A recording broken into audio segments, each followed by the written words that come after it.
Hello and welcome to a new video. In today's video we're going to take a look at a Pokemon that people completely forgot about, and I kind of wanted to bring it back. And the main reason is not that this Pokemon got buffed by any mean, but because other Pokemon that this Pokemon completely destroys are so common currently that I got annoyed of them. I really got annoyed of Drifblim as well as Dusclops, a few others as well, that this Pokemon that we have here basically God's evolution with the, not Bidoof. Bidoof is, of course, the god. We're going to have Bibarel here with a return. This Pokemon is going to be absolutely fantastic. Especially return helps out quite a bit, actually, as well. We're going to see some battles later on as well, where return is going to most come in clutch quite a bit.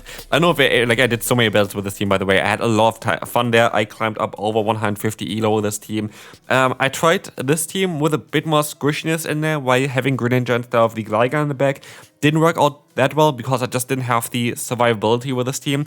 But as soon as I put Gligar in instead of Greninja, this team worked honestly like a charm.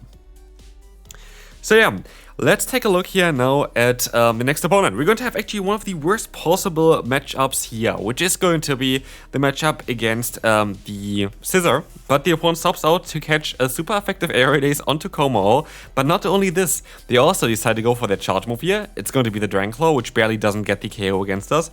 And we can still go for our own charge move. And funnily enough, for the best for us basically is that we are going to be able to get the shield here from the opponent. I don't know why they did this, but this will allow me to get energy here and have a shield advantage now with my Bibarel.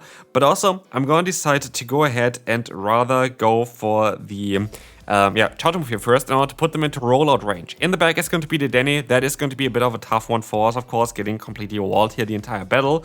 But you know what's kind of cool? What we can do is we can go for return. Do they expect this move? Return is coming through, super effective, not super effective, but stab move here with a ton of damage, going to needy one-shot them, allowing us now to align our Bibarel with a lot of energy still as well. Surf would have never done the damage. Surf doesn't do that damage. Return is 130 damage for 70 energy. It's a stab normal type move on that Bibarel. It's so much fun to run, and I have such a good Bibarel with it as well, which I just had to try out again. And honestly, I love return on it. Hyper Fang is alright on it as well, but return is just next level. So we're going to encounter another horrible lead for us. We're going to have the Leprosy against us, and we're going to swap out into our Gligar. And you might think, that doesn't make sense. You go into our ground type against a water and ice type. What are you doing? I want to keep my lead alive. But here's the cool thing about this team and why I enjoy Gligar so much more over Greninja. While Greninja would be theoretically the better Pokemon to have here, as it would allow you to have two Pokemon in the back that's going to be good against Lapras. What this allows you to have Gligar here now is that the weakness that Bibarel has with the fighting type moves mainly, and of course grass type Pokemon, is covered twice by two Pokemon with completely different typings. We're going to have here the elite of our, what's called Weezing, which is going to be able to beat all the grass type Pokemon as well as it's going to be able to beat those fighting type Pokemon. And then we have the same with our, flying type Gligar there as well. So while Gligar went down there, I don't really care too much. And here we see again, in the third battle already, the second return landing, and it's one-shotting the opponent's Drapion. And so there's going to be in the back. We can still speed them to the Surf as well here, which is ridiculous. And so we can go ahead, get a ton of damage onto them, swap onto the Weezing, which can resist all the charge moves, and we're gonna be able to farm them down.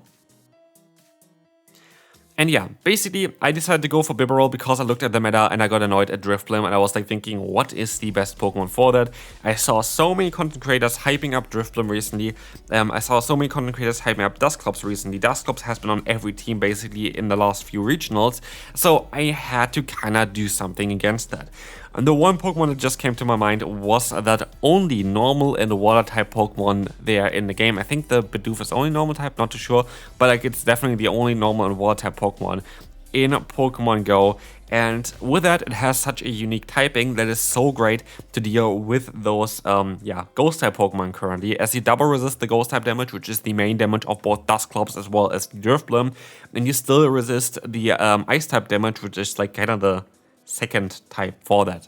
The other Pokemon types that can still do the same. One other one which I find interesting as well, and maybe I'm gonna take a look at that one as well, is going to be Litleo, which is hilarious because it's a tiny lion there, what it's gonna do, but it's actually one of the hardest answers to both the Dusclops as well as the Drifblim, which is everywhere. So that might be an interesting Pokemon that's also then not weak against the Denny, which is kind of cool.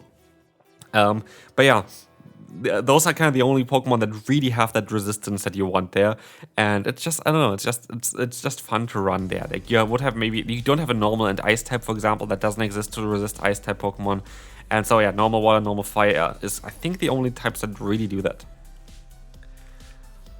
But yeah, of course, here we're going to take a look now at the next opponent. We're going to have a Azumarill on the lead. A lovely lead for us, and they swap out into the course line. You might think, go straight Bibarel, it's a ghost type, you want to go into your normal type Pokemon. And while I agree with you, the smart choice is what I'm doing here right now. I will try to catch the move. I know that they're going to go very likely for the ghost type move here, and what I just did is I got the shield from the opponent because I didn't want to go down too much with the Corsola. I was able to catch a ton of energy on a Pokemon that completely double resists that, and now I have the option to boost my energy for the next matchup to the maximum. So I got a shield advantage, I still have switch advantage, I still have my Bibarel aligned against the ghost type, and now I have a return coming through again against the Azumarill. And we end the 5th battle here with a 3rd return already landing against opponents, and look at the damage output of Bibarel, and tell me that this Pokemon isn't overpowered. Like, look at this. So you have this Surf coming through.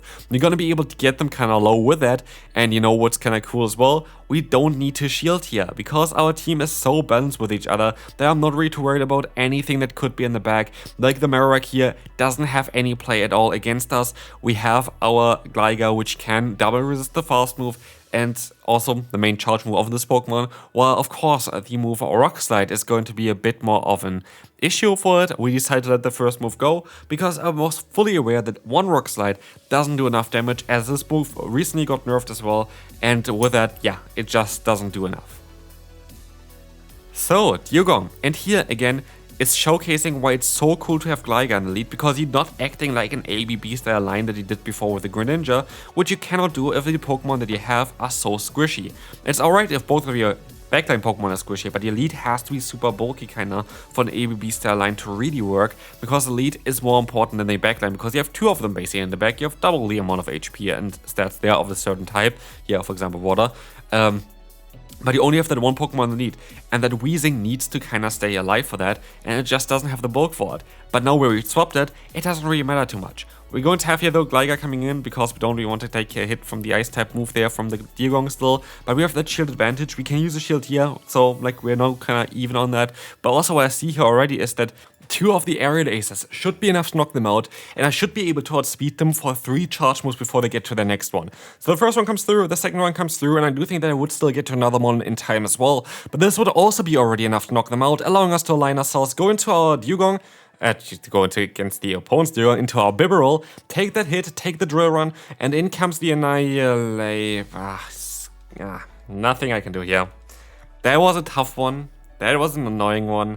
But there was literally technically nothing I could have done here in order to win this battle.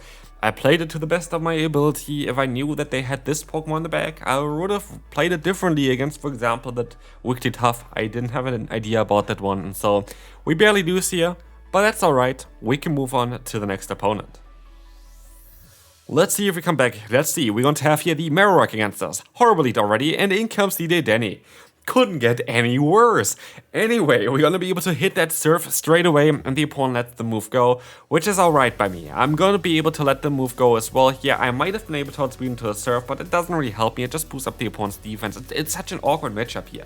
Like, we're getting hard-walled here again, but can we still come back from that? Let's find out. We're gonna be able to get up to 2 Sludges. I'm gonna go for a Brutal Swing, which should be still enough from this range, even though it's resisted, non-stab, and double buff defense from the opponent. But we're gonna swap out here now into our Gligar. In comes the Marowak, and I will use a shield here on the potential Rock Slide, because I can't get my Gligar low and like too low here. And with Drapion coming here up in the back, I actually regret my decision immediately, because an Aqua Tail is gonna do more damage here. This is going to be the one that does the most amount, but I can still go for the Aerial Ace here. It's going to be a very tough matchup still to come back from. I have to bait the opponent at any time here. I still survive one Aqua Tail for sure, as it's a non-stab move, but I try to get the move. I try to go for the Brutal Swing first, so I actually want to go for the Sludge, but it doesn't matter anyway, because we lose the CMP tie. And so we have to go for that dig, or do we? At this point, we already got the opponent quite low there. If we got the Sludge off, I think we put them into farm down range, but we didn't, and so it's going to be such a tough matchup. I know that it's 3 Mudslaps until they get to their own next charge move, and so I can still barely survive the second one here. I get the dig off in time, but is it enough to knock them out? It's not. Unfortunate. I think if I got the Sludge Elf, I would have won that battle there. Very, very unfortunate. Anyway, we're going to see the Drapion against an Elite. Not the best matchup. They have neutral damage. I don't. I have neutral fast move damage, but like they have Poison Sting. That's also neutral. I have Sludge here. Great. I still might be able to get some shields though from the opponent because, again, they don't know what I have. I could have Overheat. I could have Play Rough here. They don't know that I'm going to bait them here. I guess that's what I thought, but they actually knew that I was baiting them there, so it doesn't really matter. I can go for the Brutal Swing here though, and I got the KO, so I can realign myself, which is amazing with this team because, again, we have two Pokemon that have very different types but do very similar things in the Weezing as well as the Gligar. And that will allow us as well to just always have like this kind of cool core together with the Bibarel. All of those kind of work well together. And to be fair, like I like this team a lot just also because it's so outside of the box. Like I have not seen anyone play any of those Pokemon in any combination ever together. But honestly, it works out so well. And trust me, I will put even more time into team building and trying to make cool content in the future as well again. Currently I'm doing my university exams. I will be back and do more content on this channel again. And I'm also gonna do more videos again as well, total.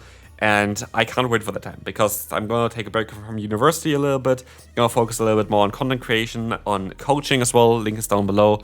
Yeah, all this good stuff. I can't wait for the time, so definitely stay tuned for the future of this channel. I do think that the next season is going to be amazing as well. By the way, I don't have any information for the next season, but already what we know for the next competitive season for Pokemon Go PvP is that they now use wired network in order to try to help even more with consistency issues, which makes, for example, the competitive play better as well. And I hope that also the main game is going to have a little bit more of a PvP focus now with a shift to the new company as well, which I definitely could see, like without even like copium or anything, and that's what people would say. I do think that, like for PvP at least, the future looks brighter than ever. And so, yeah, I can't wait for that.